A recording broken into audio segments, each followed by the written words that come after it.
അന്ന് പണ്ട് നമ്മൾ ചാനൽ തുടങ്ങിയ സമയത്ത് വാങ്ങി വെച്ചാൽ കുറച്ചധികം പൈപ്പ് ക്ലീനേഴ്സ് എൻ്റെ കയ്യിലുണ്ട് കേട്ടോ. അതും ജസ്റ്റ് 1-2 കളർ മാത്രമേ ഉള്ളൂ.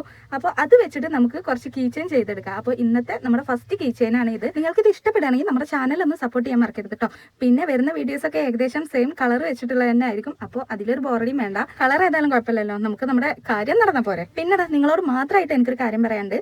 ഞാനൊരു സ്റ്റോറി എഴുതുന്നുണ്ട്. നിങ്ങൾ ആരെങ്കിലും പ്രതിലിപി ആപ്പ് വായിക്കുന്നുണ്ടെങ്കിൽ ഒന്ന് കമൻറ്റ് ചെയ്യുന്നുണ്ട് കേട്ടോ. കാരണം ഒരുപാട് നല്ല സ്റ്റോറീസ് ഉണ്ട്. അതിലും ഞാനും ഒരു ചെറുതായിട്ടൊരു സ്റ്റോറി എഴുതുന്നുണ്ട്. ഒരു BL കണ്ടന്റ് ആണ് കേട്ടോ. അപ്പോൾ താല്പര്യമുണ്ടെങ്കിൽ നിങ്ങൾ ജസ്റ്റ് ഒന്ന് വായിച്ചു നോക്കും. ഞാൻ എൻ്റെ ലിങ്ക് ഷെയർ ചെയ്യാൻ പറ്റുന്നുണ്ടെങ്കിൽ ഞാൻ കമൻറ്റിൽ കൊടുക്കട്ടോ. പിന്നെ കേച്ചിന് പറയുകയാണെങ്കിൽ നമ്മൾ ആകെ 4 പൈപ്പ് ക്ലീനറേ എടുത്തിട്ടുള്ളൂ. ജസ്റ്റ് 5 മിനിറ്റ് കൊണ്ട് നമുക്ക് ചെയ്തെടുക്കാൻ പറ്റുന്ന ഒരു വർക്കാണ് കേട്ടോ. അപ്പോൾ നിങ്ങൾ പറ്റുവാണെങ്കിൽ ഒന്ന് ട്രൈ ചെയ്ത് നോക്ക്. ഫൈനൽ ലുക്ക് ഏതായാലും എനിക്ക് ഇഷ്ടപ്പെട്ടു. എനിക്ക് തോന്നുന്നു ഒന്നുകൂടി വൈറ്റ് ബീഡ്സ് കൊടുക്കുകയാണെങ്കിൽ ഒന്നുകൂടെ നന്നായിരുന്നു എന്ന്. എൻ്റെ കയ്യിൽ ഇത് മാത്രമേ ഉണ്ടായിരുന്നുള്ളൂ കേട്ടോ. ഇഷ്ടപ്പെട്ട നിങ്ങളുടെ അഭിപ്രായം ഒന്ന് അറിയിക്കണേ. പിന്നെ ഞാൻ പറഞ്ഞ സ്റ്റോറിയുടെ കാര്യം നിങ്ങൾ മറക്കരുത്. അപ്പോൾ ഓക്കെ, ബൈ, സീ യു.